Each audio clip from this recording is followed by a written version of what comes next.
Performance is at the heart of management. The main goal of management is to achieve high performance at different levels, individuals, teams, and organizations. But what exactly does performance mean?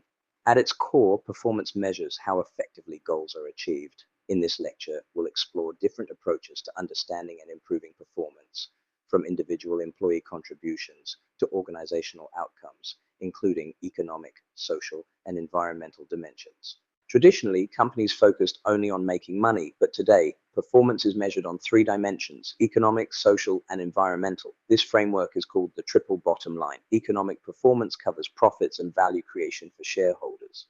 Social performance reflects a company's responsibility toward communities and employees. Environmental performance measures how a company impacts the planet. Together, these three dimensions help organizations balance financial success with social and environmental responsibility.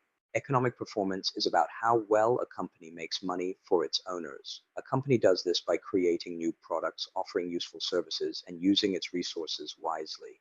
In the end, the goal is profit, the money left after paying all costs. Apple is a good example.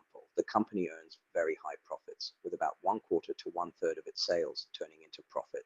This shows how successful Apple has been at making money from its products. Let's take a closer look at Apple's performance over the past 5 years. From August 2020 to August 2025, Apple's stock price has more than doubled, reflecting a total return of approximately 87%.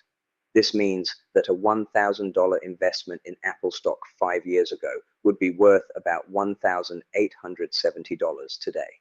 In terms of financial performance, Apple reported a revenue of $408.6 billion for the 12 months ending June 30th, 2025, marking a 5.97% increase year over year. This growth underscores Apple's ability to generate substantial profits and deliver value to its shareholders.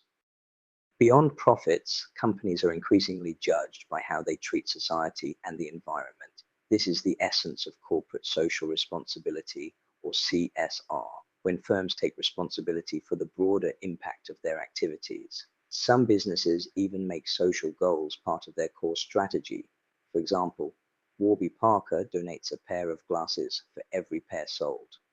SC Johnson invests in philanthropy and volunteer work to support economic growth in underserved regions, and Target contributes over 5% of its income, more than $3 million each week, to community initiatives. These efforts show how companies can balance profit with positive social impact.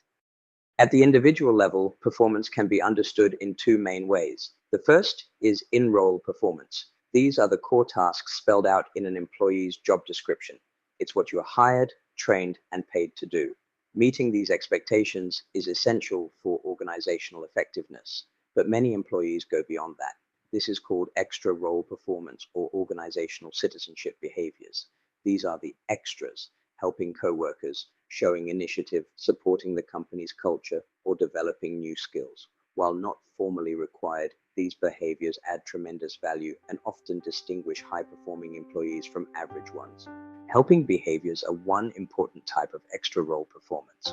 For example, employees might show altruism by helping coworkers who are overwhelmed, or by taking time to guide new hires.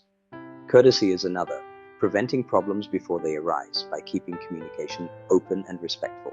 And even small gestures like cheerleading, encouraging, and affirming coworkers can create a more positive and productive workplace. These behaviors go beyond the job description, but make a big difference in team effectiveness. Other examples of extra role behaviors include sportsmanship, or staying positive despite inconveniences, and organizational loyalty, putting the organization's goals above personal interests. Employees also show representative behavior by supporting the organization as a whole, and organizational compliance by following rules, being punctual, and completing tasks on time. Together, these behaviors strengthen trust and reliability in the workplace.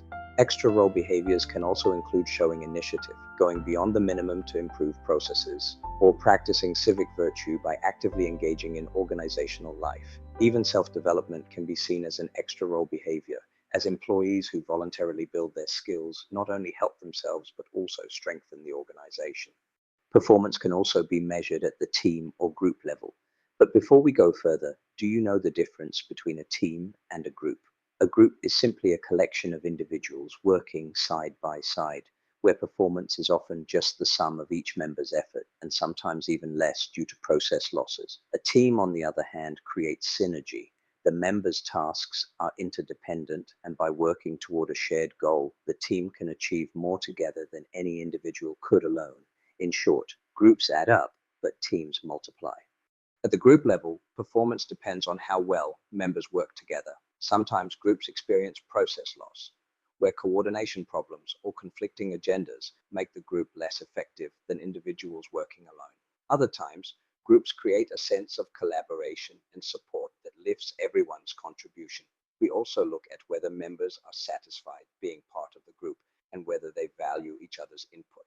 In short, group performance can vary widely, from inefficient and frustrating to highly effective and rewarding.